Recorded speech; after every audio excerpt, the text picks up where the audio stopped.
So today I'm going to be talking about my experience being on caffeine, coffee. It sounds as though I'm talking about taking a performance-enhancing drug.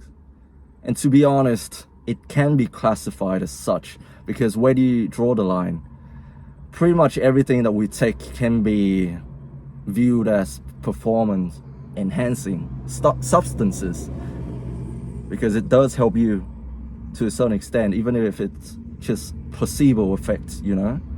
So everything can be classified as performance enhancing to some extent.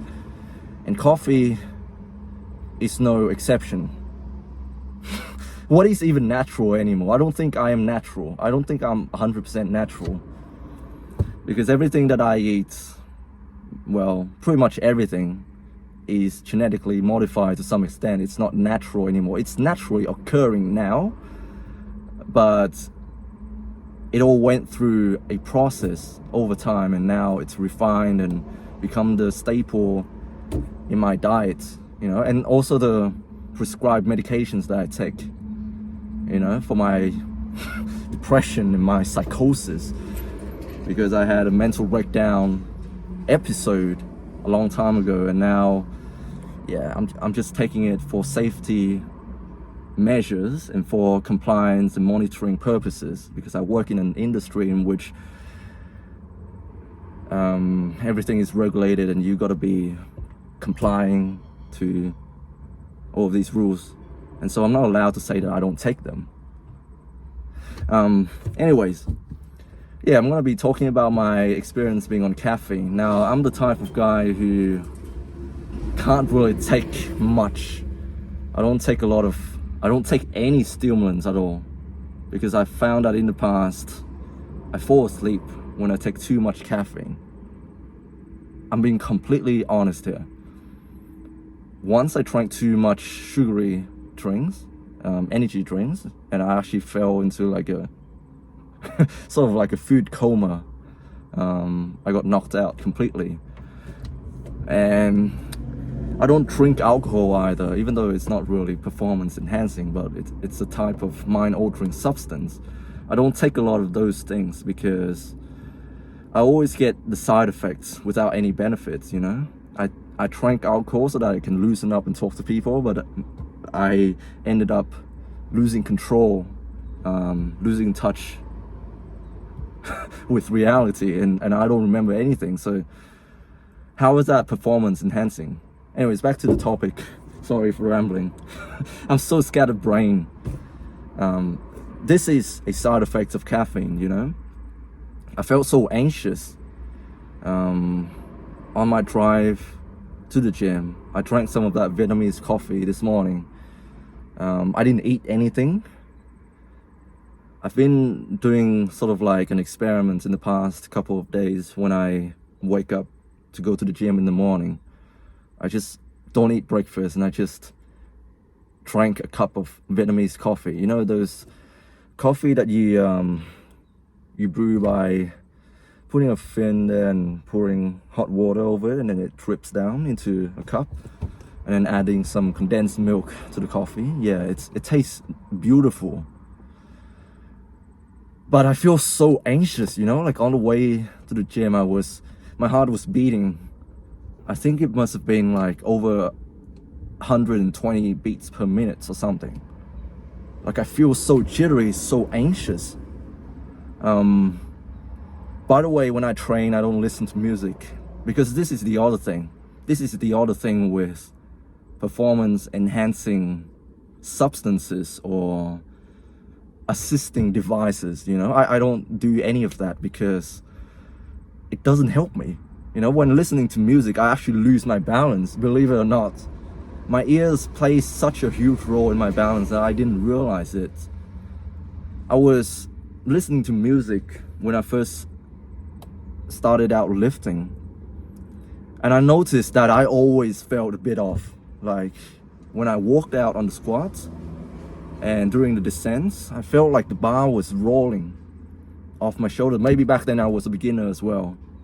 But it felt lopsided. And ever since I stopped listening to music, I noticed that my form gotten better. Maybe I just got better over time because I was a beginner back then, but ever since I made that discovery, I stopped listening to music when I lift, and suddenly now I don't listen to music anymore because it doesn't help me, you know? I've never tried smelling salts.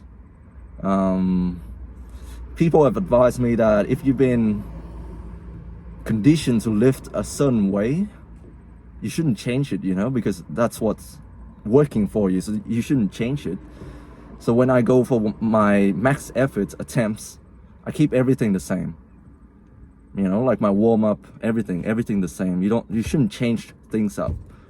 You can experiment with certain aids when you are preparing, when you are conditioning yourself, when you're peaking. Let's put it that way. You can experiment with different techniques, different substances when you are in a building block, you know. You shouldn't do it on the day that you intend to max out. You shouldn't change anything on the day that you intend to max out. So right now I'm just experimenting because I'm not really maxing out. Sure, I lift with heavy intense nowadays because I do try to get better. I do try to get stronger. Not at my 1 rep max, but at my 5 rep max, 6 rep max, 7 rep max, you know? So I do try to push myself by getting more reps, in my AMRAP sets and stuff like that. But I know that during my peaking phase, when I have to dial in and hit my top single, just 1 rep, I shouldn't change up my technique or the hype level or the amount of caffeine I take. It does sound a bit technical, what I'm talking about, and to be honest, I feel like I'm overcomplicating things by talking about this. But yeah, my experience being on caffeine is that I feel like it can be helpful for some lifts. Definitely, I don't know. I feel like with the deadlifts today, I went into this session, I feel hungry and I feel lethargic, to be honest. I feel weak. My top sets, I was aiming for 5 reps, but I ended up getting 3 reps, which was my Thai PB. I hit this weight for this amount of reps before, so I didn't actually got better. But considering I didn't eat anything this morning, I was low on energy, I think this performance was all right, you know. Maybe next time I will actually eat breakfast and maybe not drink coffee. I don't know. I feel like it doesn't help with my deadlift. I was seeing stars. The first rep that I hit, I felt like I was going dizzy. I was seeing stars. Second rep felt really heavy. Third rep, that was a grinder. So I just called it right there. There's no way I can get more than 3 reps without fainting or something. So yeah, that's my experience being on caffeine. Yeah, I'm still trying to figure out how to maximize my strength. And I feel like, yeah, the deadlift is one of those lifts in which a lot of recovery points are gonna be deducted from you, but it's worth it because the deadlift pretty much works the entire body. I feel like if I only just deadlift when I go to the gym, I not only train deadlift and different variation of the deadlift, I will grow just fine. I will get stronger just fine on all of my other lifts. And I'm so serious about this. I don't know if this is bro science or not, but I feel like your legs and your back gets hammered a ton when you deadlift, especially in the conventional stance.